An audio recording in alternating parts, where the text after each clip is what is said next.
ನಮಸ್ಕಾರ. ಇದು ಆರೋಗ್ಯ ಕಿರಣ.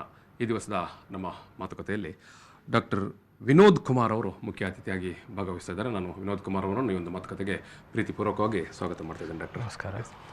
ಇದು ಆರೋಗ್ಯ ಕಿರಣ ಮಂಗಳೂರಿನ ಫಾದರ್ಮುಲ್ಲರ್ಸ್ ಮೆಡಿಕಲ್ ಕಾಲೇಜ್ ಮತ್ತು ಆಸ್ಪತ್ರೆ ಅರ್ಪಿಸುವಂಥ ಮಾತುಕತೆಯ ಕಾರ್ಯಕ್ರಮ ಇದು. ಇವತ್ತು ಫಾದರ್ಮುಲ್ಲರ್ಸ್ ಆಸ್ಪತ್ರೆಯ associate professor department of general surgery ವಿಭಾಗದ ಅಸೋಸಿಯೇಟ್ ಪ್ರೊಫೆಸರ್ ಆಗಿರುವಂಥ ವಿನೋದ್ ಕುಮಾರ್ ಅವರು ನಮ್ಮ ಜೊತೆಗೆ ಈ ಒಂದು ಮಾತುಕತೆಯಲ್ಲಿ ಭಾಗಿಯಾಗ್ತಾ ಇದ್ದಾರೆ. ಇವತ್ತಿನ ಈ ಮಾತುಕತೆಯಲ್ಲಿ ನಾವು ಮಾತನಾಡ್ತಾ ಇರುವಂಥ ವಿಚಾರ ಬಾಲ್ ಗ್ಲಾಡರ್ ಸ್ಟೋನ್, ಪಿತ್ತಕೋಶದ ಕಲ್ಲಿನ ವಿಚಾರವಾಗಿ. ಯಾಕೆ ಬರುತ್ತೆ, ಯಾರಿಗೆ ಬರುತ್ತೆ, ಹೇಗೆ ಗೊತ್ತಾಗುತ್ತೆ, ಏನು ತಪಾಸಣೆ ಮಾಡೋದು, ಏನು ಚಿಕಿತ್ಸೆ, ಏನು ಸರ್ಜರಿ ಬೇಕು, ಎಲ್ಲ ವಿಚಾರಗಳನ್ನು ಡಾಕ್ಟರ್ ವಿನೋದ್ ಕುಮಾರ್ ಅವರು ಇವತ್ತಿನ ಒಂದು ಮಾತುಕತೆಯಲ್ಲಿ ನಮಗೆ ಮಾಹಿತಿ ನೀಡಲಿಕ್ಕಿದ್ದಾರೆ.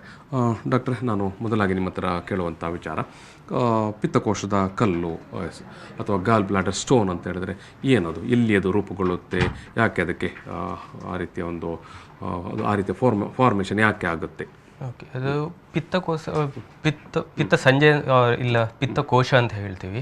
ಅದು ಆ್ಯಕ್ಚುಲಿ ಎಲ್ಲರಿಗೂ ಗೊತ್ತಿರುವ ಹಾಗೆ ಲಿವರ್ ಕೆಳಗಡೆ ಬರುತ್ತೆ. ಇದು ಆ್ಯಕ್ಚುಲಿ ನಾವು ರೈಟ್ ಮತ್ತು ಲೆಫ್ಟ್ ಅಂತ ಎರಡು ಡಿವೈಡ್ ಮಾಡ್ತೀವಿ. ಅದರ ಕೆಳಗಡೆ ಯೂಶಲಿ ಇರುತ್ತೆ ಈ ಪಿತ್ತ ಸಂಜೆ ಅಥವಾ ಪಿತ್ತಕೋಶ ಅಂತ. ಆ್ಯಕ್ಚುಲಿ ಇದು ಲಿವರಿಂದ ಇದು ನಾವು ಪಿತ್ತ ರಸ ಅಂತ ಹೇಳ್ತೀವಲ್ಲ, ಬೈಲ್ ಅಂತ ಹೇಳ್ತೀವಿ, ಅದು ಬಂದು ಯೂಶಲಿ ಅದು ಇಂಟೆಸ್ಟೈನ್ಗೆ ಅಂದರೆ ಕರಳಿಗೆ ಹೋಗ್ತಾ ಇರುತ್ತೆ.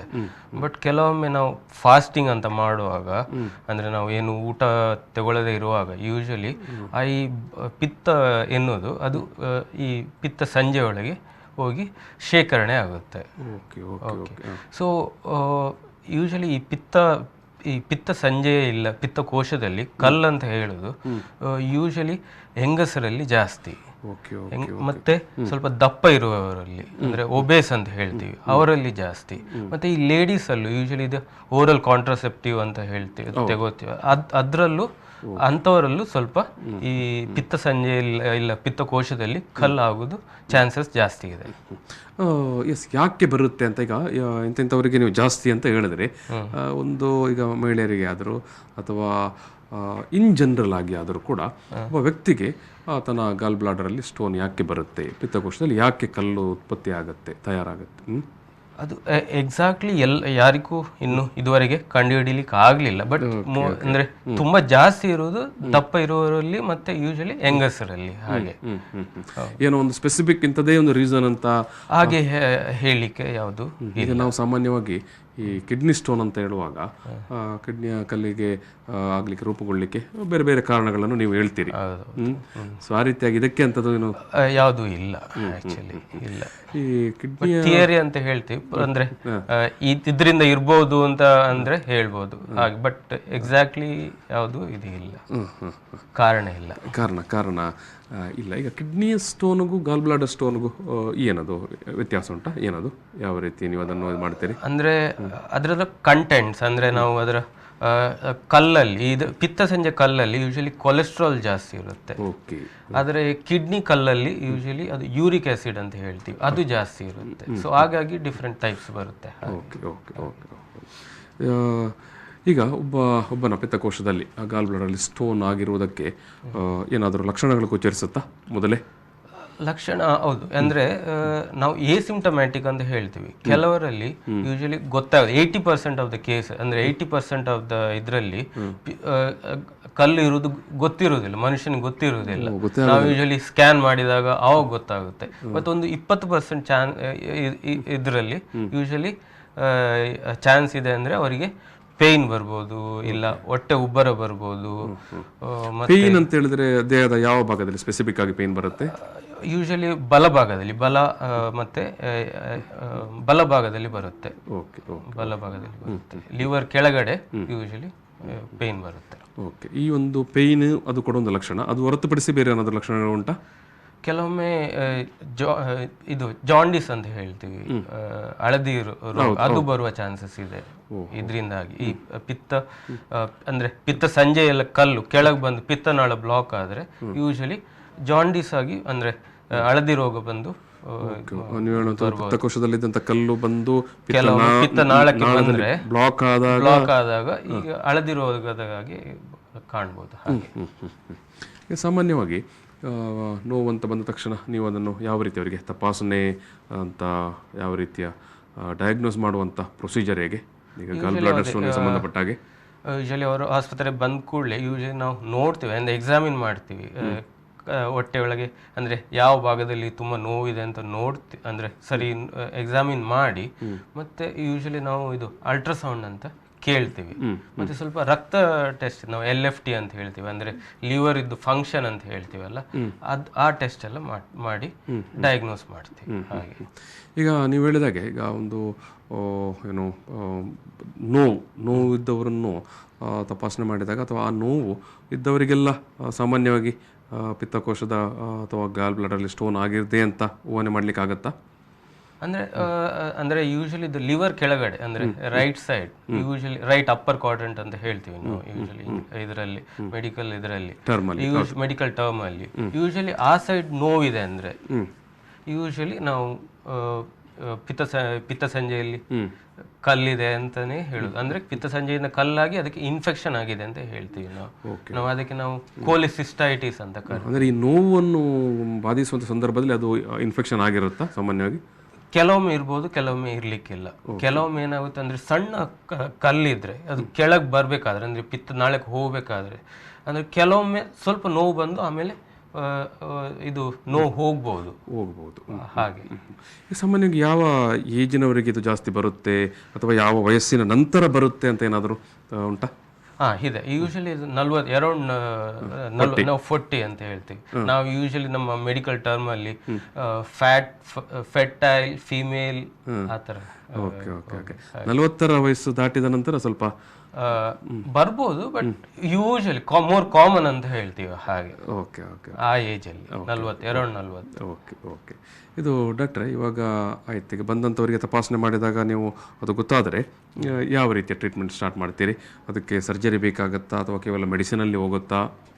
ಅಂದರೆ ನಾವು ಅದೇ ನೋಡ್ತೀವಿ ಯೂಶಲಿ ಅದೇ ನಾನು ಮೊದಲೇ ಹೇಳಿದಾಗೆ ಒಂದು 80% of the cases usually symptomatic ಅಂದರೆ ಏನು ಲಕ್ಷಣವನ್ನು ತೋರಿಸುವುದಿಲ್ಲ. ಅವರಿಗೆ ಯೂಶಲಿ ನಾವೇನು ಹೇಳ್ತೀವಿ ಅಂದರೆ ಅವರಿಗೆ ಬೇರೆ ಏನಾದರೂ ಅಂದರೆ ಶುಗರ್ ಇದೆಯಾ ಇಲ್ಲ ಪ್ರೆಷರ್ ಇದೆಯಾ ಹಾರ್ಟಿನ ಪ್ರಾಬ್ಲಮ್ ಇದೆಯಾ ಅಂತ ನೋಡ್ತೀವಿ. ಹಾಗೇನಾದ್ರೂ ಇದ್ರೆ ಯೂಶಲಿ ಅಂದರೆ ನಾವು ಹೇಳ್ತೀವಿ ಆಪರೇಷನ್ ಮಾಡಿಸ್ಕೊಳ್ಳೋದು ಬೆಟರ್ ಅಂತ. ಅಂದರೆ ಮುಂದೆ ಅದು ಹಳದಿ ರೋಗ ಬರ್ಬೋದು, ಅದರಿಂದ ಬ್ಲಾಕ್ ಆಗಿ ನೋವು ಬರ್ಬೋದು, ಇಲ್ಲ ಜ್ವರ ಬರ್ಬೋದು, ಅದಕ್ಕೋಸ್ಕರ ಹೇಳ್ತೀವಿ. ಮತ್ತೆ ಈಗ ನಾವು ತಪಾಸಣೆ ಮಾಡಿದಾಗ ಈ ಅಲ್ಟ್ರಾಸೌಂಡ್ ಮಾಡಿದಾಗ ಇನ್ಫೆಕ್ಷನ್ ಇದೆ ಅಂತ ಹೇಳಿದರೆ ಯೂಶಲಿ 2 ಟೈಪ್ ಟ್ರೀಟ್ಮೆಂಟ್ ಬರುತ್ತೆ. ಒಂದು ಅಂದರೆ ಯೂಶಲಿ ಕೆಲವರು ಏನು ಮಾಡ್ತಾರೆ ಅಂದರೆ ಇಮಿಡಿಯೇಟ್ಲಿ ಆಪರೇಷನ್ ಮಾಡಿಸ್ತಾರೆ. ಕೆಲವರು ಏನು ಹೇಳ್ತಾರೆ ಅಂದರೆ ಒಂದು 5 ದಿನ ಇಂಜೆಕ್ಷನ್ ಕೊಟ್ಟು ಇನ್ಫೆಕ್ಷನ್ ಕಡಿಮೆ ಆದಮೇಲೆ 6 ವಾರ ಬಿಟ್ಟು ಆಪರೇಷನ್ ಮಾಡಿಸ್ಕೊಳ್ಳೋದು ಬೆಟರ್ ಅಂತ. ಆ ಥರದ treatment, different types of treatment ಬರುತ್ತೆ. ಈಗ ಟ್ರೀಟ್ಮೆಂಟ್ ಆದ ನಂತರ ಪೇಷಂಟ್ ಈಗ ಎಷ್ಟು ಸಮಯ ರೆಸ್ಟ್ ತಗೊಳ್ಬೇಕಾಗುತ್ತೆ? ಅಂದರೆ ಸರ್ಜರಿ ಅಂತ ಉದಾಹರಣೆಗೆ ಮಾಡಿದ್ರು ಅಂತ ತಿಳ್ಕೊಳ್ಳುವ, ಸರ್ಜರಿ ಆದ ನಂತರ ಯೂಶಲಿ ಅದೇ 2 ಟೈಪ್ ಟ್ರೀಟ್ಮೆಂಟ್ ಅಂತ ಬರುತ್ತೆ. ಯೂಶಲಿ ಒಂದು ನಾವು ಲ್ಯಾಪ್ರೋಸ್ಕೋಪಿಕ್ ಅಂತ, ಇಲ್ಲ ಜನರಲ್ ಟರ್ಮ್ ಅಲ್ಲಿ ಕಂಪ್ಯೂಟರ್ ಸರ್ಜರಿ ಅಂತ ಹೇಳ್ತೀವಿ. ಇನ್ನೊಂದು ಓಪನ್ ಸರ್ಜರಿ ಅಂತ ಇದೆ. ಮೊದಲೆಲ್ಲ ಯೂಶಲಿ ನಾವು ಓಪನ್ ಸರ್ಜರಿ ಮಾಡ್ತಾ ಇದ್ವಿ, ಬಟ್ ಈಗ ನಾವು ಕಂಪ್ಯೂಟರ್ ಸರ್ಜರಿಗೆ ಅಂದ್ರೆ ಲ್ಯಾಪ್ರೋಸ್ಕೋಪಿಕ್ ಸರ್ಜರಿಗೆ ಎಲ್ಲ ಅಂದ್ರೆ ಅವನು ಮೇಲ್ಗಡೆಯಿಂದ ಓಪನ್ ಮಾಡಬೇಕಾಗಿಲ್ಲ 4 ಸಣ್ಣ ಸಣ್ಣ ರಂಧ್ರ ಮಾಡಿ ಇದು ಪಿತ್ತಸಂಜೆ ತೆಗಿಬಹುದು. ಸೊ ಅದಕ್ಕೆ ನಾವು ಲ್ಯಾಪ್ರೋಸ್ಕೋಪಿಕ್ ಕೋಲಿಸಿಸ್ಟೆಕ್ಟಮಿ ಅಂತ ಹೇಳ್ತೀವಿ. ಯೂಶಲಿ ಆ ಥರ ಮಾಡಿಸ್ಕೊಂಡ್ರೆ ಯೂಶಲಿ ನೆಕ್ಸ್ಟ್ ಡೇ ಮನೆಗೆ ಹೋಗ್ಬೋದು. ಮನೆಗೆ ಹೋಗ್ಬೋದು. ಹಾಗಾಗಿ ತುಂಬಾ ಎಕ್ಸ್ಪೆನ್ಸಿವ್ ಆಗುತ್ತಾ ಈ ಸರ್ಜರಿ? ಯೂಶಲಿ ಇಲ್ಲ, ಅಷ್ಟೇನು ಇದು ಬರುವುದಿಲ್ಲ. ಈಗ ಈ ಸರ್ಜರಿ ಎಲ್ಲ ಆದ ನಂತರ ಒಬ್ಬ ವ್ಯಕ್ತಿಗೆ ಅಥವಾ ನೀವು ಮೆಡಿಸಿನ್ ಮೂಲಕನೇ ಅದು ಕ್ಯೂರ್ ಆದರೆ ಒಂದು ಸ್ವಲ್ಪ ಸಮಯದ ನಂತರ ಇದು ಮತ್ತೆ ರಿಪೀಟ್ ಆಗಿ ಬರುವಂತ ಏನಾದರೂ ಸಾಧ್ಯತೆಗಳು ಇದೆ? ಅದಕ್ಕೆ ನಾವು ಯೂಶಲಿ ಶುಗರ್ ಇದ್ದವರಿಗೆ, ಡಯಾಬಿಟಿಸ್ ಇದ್ದವರಿಗೆ ಈ ಮತ್ತೆ ಈ ಪಿತ್ತ ಇಲ್ಲ ಸಂಜೆ ಇಲ್ಲ ಕಲ್ಲಿಗೆ ಇನ್ಫೆಕ್ಷನ್ ಆಗಿ ಮತ್ತೆ ನೋವು ಬರುವ ಚಾನ್ಸಸ್ ಇರುತ್ತೆ. ಅದಕ್ಕೆ ನಾವು ಯೂಶಲಿ ಅದೇ ಶುಗರ್ ಇದ್ದವರಿಗೆ ಮೊದಲು ನಾವು ಇನ್ಸಿಡೆಂಟ್ಲಿ ಅಂದರೆ ಸ್ಕ್ಯಾನ್ ಮಾಡಿದಾಗ ಸಿಕ್ಕಿದ್ರೆ ಯೂಶಲಿ ನಾವು ಅದಕ್ಕೆ ಸರ್ಜರಿ ಮಾಡಿಸ್ಕೊಳ್ಳೋದು ಬೆಟರ್ ಅಂತ ಹೇಳ್ತೀವಿ. ಇಲ್ಲಾಂದ್ರೆ ಮತ್ತೆ ನೋವು ಬರೋ ಚಾನ್ಸಸ್ ಇರುತ್ತೆ. ಹಾಗೆ ಈ ಗಾಲ್ ಬ್ಲಾಡರ್ ಸ್ಟೋನ್ನಿಂದ ಕಾರಣದಿಂದಾಗಿ ಬೇರೆ ದೇಹದಲ್ಲಿ ಬೇರೆ ಎಲ್ಲಿಗಾದರೂ ಸಮಸ್ಯೆಗಳು ಬರುತ್ತಾ? ಬರ್ಬೋದು. ಅಂದ್ರೆ ನಾನು ಮೊದಲೇ ಹೇಳಿದ ಹಾಗೆ ಕೆಲವೊಮ್ಮೆ ಪಿತ್ತ ಸಂಜೆಯಿಂದ ಕಲ್ಲು ಜಾರಿ ಪಿತ್ತ ನಾಳಕ್ಕೆ ಬಂದ್ರೆ ಅದೇ ಜಾಂಡಿಸ್ ಇಲ್ಲ ಹಳದಿ ರೋಗ ಬರುವ ಚಾನ್ಸಸ್ ಇರುತ್ತೆ.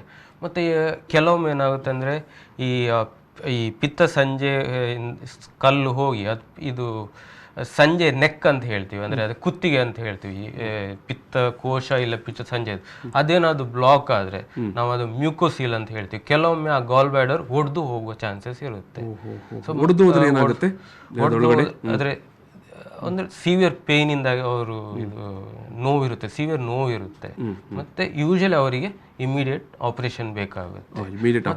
ಅದೇ ಮತ್ತೆ ಇನ್ನೊಂದು ಇದಂದ್ರೆ ಈ ಪಿತ್ತ ಸಂಜೆ ಕಲ್ಲು ಪಿತ್ತ ನಾಳಕ್ಕೆ ಬಂದು ಅಲ್ಲಿಂದ ಕೆಳಗೆ ಹೋಗಿ ಕೆಲವೊಮ್ಮೆ ಇದು ಕರಳಿಗೆ ಬಂದು ಕರಳು ಬ್ಲಾಕ್ ಆಗುವ ಚಾನ್ಸಸ್ ಇರುತ್ತೆ. ನಾವು ಅದಕ್ಕೆ ಗಾಲ್ ಸ್ಟೋನ್ ಐಲಿಯಸ್ ಅಂತ ಹೇಳ್ತೀವಿ. ಕಲ್ಲು ಜಾರಿಕೊಂಡು ಬಂದು ಈ ನಮ್ಮ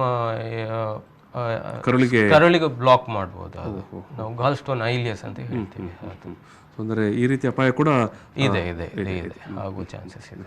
ಅಂದರೆ ಅದು ಯಾವ ಸ್ಟೇಜಲ್ಲಿ ಆಗ್ಬೋದು? ಅಂದರೆ ಪೇಷಂಟ್ ತುಂಬಾ ಸಮಯ ವೈದ್ಯರನ್ನು ಕಾಣದೇ ಇದ್ದ ಸಂದರ್ಭದಲ್ಲೋ ನೋವಿದ್ರೂ ಕೂಡ ಸಹಿಸಿಕೊಂಡು ಹಾಗೆ ಹೇಳಲಿಕ್ಕೆ ಆಗೋದಿಲ್ಲ. ಬಟ್ ಯೂಶಲಿ ನೋವಿದ್ದಾಗ ಟ್ರೀಟ್ಮೆಂಟ್ ತಗೊಳ್ಳೋದು ಬೆಟರ್. ನೋವಿದ್ದಾಗ ಟ್ರೀಟ್ಮೆಂಟ್ ತಗೊಳ್ಳೋದು ಬೆಟರ್. ಇದು ಡಾಕ್ಟರ್ ನೀವು ಹೇಳಿದ್ರಿ, ಯಾಕಂದರೆ ವಯಸ್ಸು 40ರ ನಂತರ ಬರುವಂಥದ್ದು ಅಂತ. ಈಗ ಈ ಕಿಡ್ನಿ ಸ್ಟೋನ್ ಗೆ ಮಾಡುವ ಟ್ರೀಟ್ಮೆಂಟ್ ಸರ್ಜರಿಗೂ ನೀವು ಈ ಬಾಲ್ ಬ್ಲಾಡರ್ ಸ್ಟೋನ್ಗೂ ಮಾಡುವಂಥ ಟ್ರೀಟ್ಮೆಂಟ್ ಸರ್ಜರಿಗೂ ಇರುವಂಥ ಮುಖ್ಯ ವ್ಯತ್ಯಾಸಗಳು? ಅದೇ ಈ ಯೂಶಲಿ ಕಿಡ್ನಿ ಸ್ಟೋನ್ ಅಂದರೆ ಸಣ್ಣ ಸ್ಟೋನ್ ಇದ್ದರೆ ಯೂಶಲಿ ನಾವು ಲೇಸರ್ ಟ್ರೀಟ್ಮೆಂಟ್ ಅಂತ ಹೇಳ್ತೀವಿ. ಅಂದರೆ ನಾವು ESWL ಅಂದರೆ ಕರಿತೀವಿ. ಅದು ಅಂದರೆ ಒಂದು ಪೇಷಂಟ್ ಒಂದು ಮೆಷಿನಲ್ಲಿ ಮಲ್ಕೊಂಡ್ರೆ ನಾವು ಅದು ಶಾಕ್ ವೇವ್ಸ್ ಅಂತ ಹೇಳ್ತೀವಿ. ಏನು ಗಾಯ ಇಲ್ಲದೆ ಆ ಸ್ಟೋನ್ ಅನ್ನು ಬ್ರೇಕ್ ಮಾಡ್ಬೋದು. ಬಟ್ ಈ ಪಿತ್ತ ಸಂಜೆ ಕಲ್ಲಲ್ಲಿ ಆ ಥರ ಮಾಡಲಿಕ್ಕೆ ಸಾಧ್ಯ ಇಲ್ಲ. ಆ ಥರ ಬ್ರೇಕ್ ಮಾಡಿದ್ರು ಯೂಶಲಿ ಮತ್ತೆ ಬರುವ ಚಾನ್ಸಸ್ ಇರುತ್ತೆ. ಯೂಶಲಿ ಆ ಟ್ರೀಟ್ಮೆಂಟ್ ನಾವು ಅಲ್ಲಿ ಫಾಲೋ ಮಾಡೋದಿಲ್ಲ, ಬಟ್ ಮಾಡಿದ್ರು ಯೂಶಲಿ ಮತ್ತೆ ಬರುವ ಚಾನ್ಸಸ್ ಇರುತ್ತೆ. ಸೊ ಅದಕ್ಕೆ ನಾವು ಯೂಶಲಿ ಈ ಪಿತ್ತ ಸಂಜೆ ಕಲ್ಲು ಇದ್ರೆ ಇನ್ಫೆಕ್ಷನ್ ಇದ್ರೆ ಪಿತ್ತ ಸಂಜೆ ತೆಗೆದೇ ಬಿಡ್ತೀವಿ. ಬಟ್ ಕಿಡ್ನಿ ಸ್ಟೋನ್ ಇದ್ರೆ ಅದು ಇದರಲ್ಲಿ ಶಾಕ್ ವೇವ್ ESW ಅಲ್ಲಿ ಟ್ರೀಟ್ ಮಾಡ್ಬೋದು. ಈಗ ನೀವು ಪಿತ್ತ ಸಂಜೆಯನ್ನು ತೆಗಿತೇವೆ ಅಂತ ಹೇಳಿದ್ರೆ ಪಿತ್ತಕೋಶ ತೆಗಿತೆ ಅಂತ ತೆಗೆದ ನಂತರ ಅದು ಅಂದರೆ ಅದು ಮನುಷ್ಯನ ದೇಹದ ಒಳಗಡೆ ಅದು ಏನೋ ಸಂಜೆ ಇಲ್ಲದೆ ಕೂಡ ಆರೋಗ್ಯಕರವಾಗಿ ಬದುಕಲಿಕ್ಕೆ ಆಗುತ್ತಾ ಅಥವಾ ಏನು ಅದಕ್ಕೆ ಅಲ್ಟರ್ನೇಟಿವ್ ವ್ಯವಸ್ಥೆ ಏನು ಮಾಡಿರ್ತೀರಿ? ಮೇನ್ಲಿ ಅದಕ್ಕಿಂತ ಮೊದಲು ಪಿತ್ತ ಸಂಜೆ ಫಂಕ್ಷನ್ ಏನಂದ್ರೆ ಯೂಶಲಿ ಅದು ಒಂದು ಟ್ಯಾಂಕ್ ತರ ಸ್ಟೋರೇಜ್. ಈ ಪಿತ್ತವನ್ನು ಅದು ಸ್ಟೋರ್ ಮಾಡುತ್ತೆ. ಮತ್ತೆ ಕೆಲವು ಪರ್ಸೆಂಟ್ ಅದರ ವರ್ಕ್ ಏನಂದ್ರೆ ಈ ನೀರನ್ನು ಅಬ್ಸಾರ್ವ್ ಮಾಡುತ್ತೆ. ಅದು ನೀರನ್ನು ಈ ಇಂಟೆಸ್ಟೈನ್ ಎಲ್ಲ ನೀರೆಲ್ಲ ಅಬ್ಸಾರ್ವ್ ಮಾಡುತ್ತಲ್ಲ, ಅದೇ ತರ ಇದು ಪಿತ್ತ ಸಂಜೆನು ಸ್ವಲ್ಪ ನೀರನ್ನು ಅಬ್ಸಾರ್ವ್ ಮಾಡುತ್ತೆ.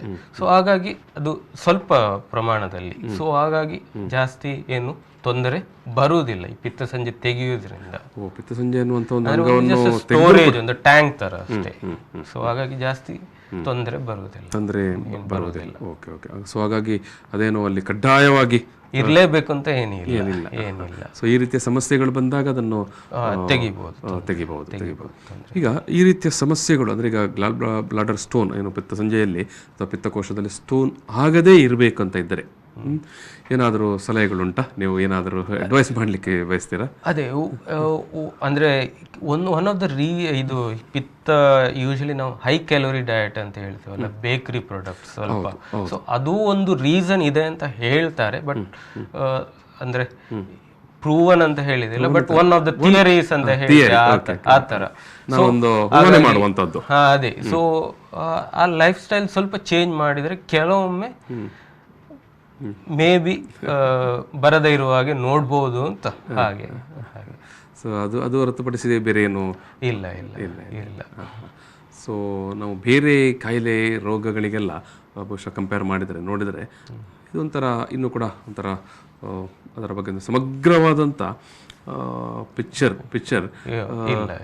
ಇಲ್ಲ ಅಂತ ಕಾಣುತ್ತೆ. ಯಾಕಂತ ಹೇಳಿದ್ರೆ ನಾವಿಷ್ಟು ಅಡ್ವಾನ್ಸ್ಡ್ ಸಂಶೋಧನೆಗಳು ನಮ್ಮ ಹತ್ರ ರಿಕ್ವೈರ್ಮೆಂಟ್ಸ್ ಇದ್ರೂ ಕೂಡ ನೀವು ಹೇಳಿದಾಗೆ ಯಾವ ಸ್ಪೆಸಿಫಿಕ್ ಕಾರಣಕ್ಕೆ ಬರುತ್ತೆ ಅನ್ನೋದನ್ನು ಈಗ ನಿಮಗೆ ಕಿಡ್ನಿ ಸ್ಟೋನಲ್ಲಾದರೂ ಬೇರೆ ಬೇರೆ ರೀಸನ್ಗಳನ್ನು ಬಹುಶಃ ನೀವು ರೀಸನ್ ಇದೆ. ಅದೇ ಅಂದರೆ ಅದರಲ್ಲೂ 100% ಅಂತ ಹೇಳಲಿಕ್ಕೆ ಆಗೋದಿಲ್ಲ. ಪ್ರಿವೆಂಟಿವ್ ಮೆಷರ್ಸ್ ಅಂತ ಇಲ್ಲ. ಅಂದರೆ ನೀರು ಕುಡಿದ್ರೆ ಕಡಿಮೆ ಆಗುತ್ತೆ, ಅಂದರೆ ಬರದೇ ಇರ್ಬೋದು ಅಂತ ಹೇಳ್ತೀವಿ. ಬಟ್ ಅಂದರೆ ಅಲ್ಲೂ 100% ಅಂತ ಯಾವುದು ಹೇಳಕ್ಕಾಗಲಿಲ್ಲ. ಸೊ ಈಗ ಸಣ್ಣ ಮಕ್ಕಳಲ್ಲಿ ಏನಾದರೂ ಈ ಸಮಸ್ಯೆ ಕಾಣುತ್ತಾ ಡಾಕ್ಟ್ರೇ? ಬರ್ಬೋದು. ಅಂದರೆ ಯೂಶಲಿ ಒನ್ ಆಫ್ ಅಂದರೆ ಯೂಶಲಿ ನಾವು ಹಿಮೋಲೈಟಿಕ್ ಡಿಸಾರ್ಡರ್ ಅಂದರೆ ರಕ್ತ ಕಣ ಒಡೆದು ಹೋಗೋ ಚಾನ್ಸ್, ಅಂದರೆ ನಾವು ಹಿಮೋಲೈಸಿಸ್ ಅಂತ ಹೇಳ್ತೀವಿ. ಹಿಮೋಲೈಸಿಸ್ ಅಂದರೆ ಅದರಲ್ಲಿ ಯೂಶಲಿ ಈ ಚಿಕ್ಕ ಮಕ್ಕಳಲ್ಲಿ ಬರುವ ಚಾನ್ಸಸ್ ಇದೆ. ಆ ಥರದ ಕಂಡೀಷನ್ ಮಕ್ಕಳಲ್ಲಿ ಇದ್ದರೆ ಸೊ ಆ ಥರ ಬರುವ ಚಾನ್ಸಸ್ ಇದೆ. ಚಿಕ್ಕ ಮಕ್ಕಳಲ್ಲಿ ಬಂದರೆ ಅವರಿಗೆ ಯಾವ ರೀತಿಯ ಟ್ರೀಟ್ಮೆಂಟ್ ಮಾಡಬೇಕಾಗತ್ತೆ? ಇದೇ ರೀತಿಯ ಸರ್ಜರಿ ಮಾಡಬೇಕಾಗತ್ತಾ ಅಥವಾ? ಅಂದರೆ ಯೂಶಲಿ ನಾವು ಪ್ರೈಮರಿ ಕಂಡೀಷನ್ ಯಾವುದು ಅಂತ ನೋಡ್ತೀವಿ. ಅಂದರೆ ಹಿಮೋಲೈಸಿಸ್ ಇದ್ರೆ ಯಾಕೆ ಆಗ್ತಾ ಇದೆ ಅಂತ ಅದು ಪ್ರಿವೆಂಟ್ ಮಾಡಿದರೆ ಯೂಶಲಿ ಮುಂದೆ ಏನು ಪ್ರಾಬ್ಲಮ್ ಬರುವುದಿಲ್ಲ. ಹಾಗಾಗಿ ಈಗ ಇನ್ನೊಂದು ಕುತೂಹಲಕ್ಕೆ ಕೇಳುವಂಥದ್ದು, ಇಷ್ಟು ಅಡ್ವಾನ್ಸ್ ಆದ ವ್ಯವಸ್ಥೆ ನಮ್ಮ ಹತ್ರ ಟೆಕ್ನಾಲಜಿ ಸಂಶೋಧನೆಗಳೆಲ್ಲ ಇದ್ದರೂ ಕೂಡ ಇದರ ಬಗ್ಗೆ ಇನ್ನೂ ಅಷ್ಟು ಸಂಶೋಧನೆಗಳಾಗಬೇಕಾದಂಥ ಒಂದು ವಿಚಾರ. ಒಂದು 40-50 ವರ್ಷಗಳ ಹಿಂದೆ ಎಲ್ಲ ಇದನ್ನು ಈ ಪರ್ಟಿಕ್ಯುಲರ್ಲಿ ಗಾಲ್ ಬ್ಲಾಡರ್ ಸ್ಟೋನ್ಗೆ ಟ್ರೀಟ್ಮೆಂಟ್ ಮಾಡುವ ಸಂದರ್ಭದಲ್ಲೆಲ್ಲ ಹೇಗಿದ್ದಿರಬಹುದು, ಹೇಗಿತ್ತು ಅಂತ ಏನು ಹೇಳಲಿಕ್ಕೆ ಬಯಸ್ತೀರಿ ನೀವು? ಅದೇ ಮೊದಲು ಹೇಳಿದೆ, ಮೊದಲೆಲ್ಲ ಓಪನ್ ಸರ್ಜರಿ ಮಾಡ್ತಾ ಇದ್ರು. ಈಗಾದರೆ ಕಂಪ್ಯೂಟರ್ ಸರ್ಜರಿ ಇದೆ.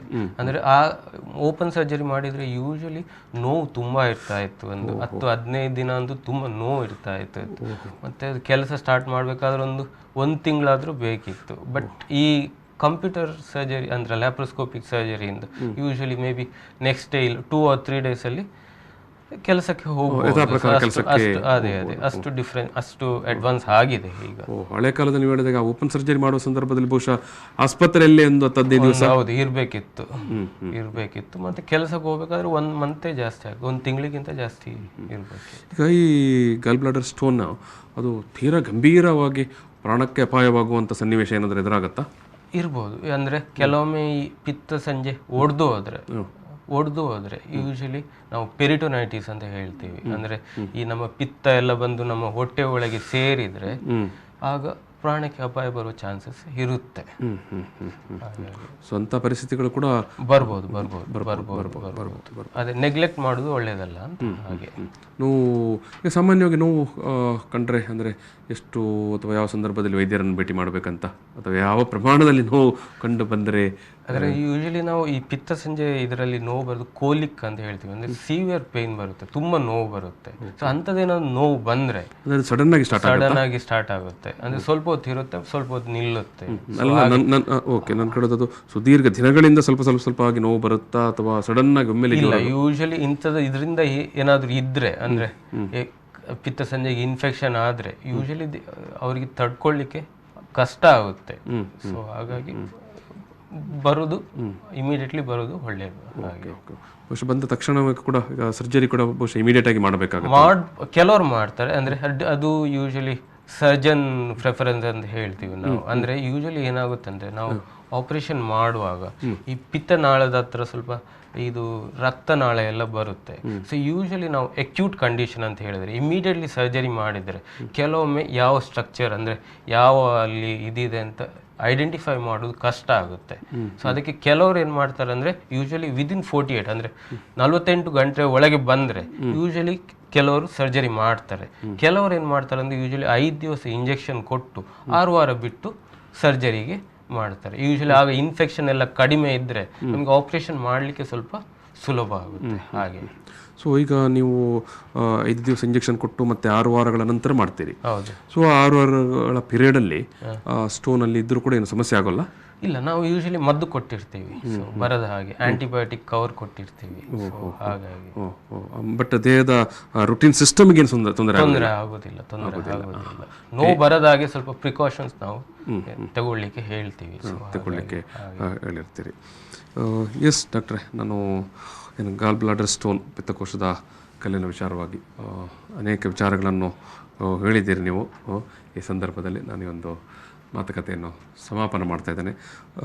ಡಾಕ್ಟ್ರೆ, ನಾನು ನೀವು ಹೇಳಿದಿರಿ ಬಾರದಾಗಿ ತಡಿಲಿಕ್ಕೆ ಏನು ಪ್ರಿಕಾಷನ್ಸ್ಗಳು ಇಲ್ಲ ಅಂತ. ಬೇರೆ ಎಲ್ಲ ನಾವು ರೋಗ ರುಜಿನ ಕಾಯಿಲೆಗಳ ಬಂದಾಗ ನೀವು ವೈದ್ಯರುಗಳೆಲ್ಲ ಹೇಳ್ತೀರಿ ಇಂಥ ವಿಚಾರಗಳನ್ನು ಪಾಲಿಸಿ ಅಥವಾ ಜೀವನ ಶೈಲಿಯಲ್ಲಿ ಬದಲಾಯಿಸಿ ಅಂತ.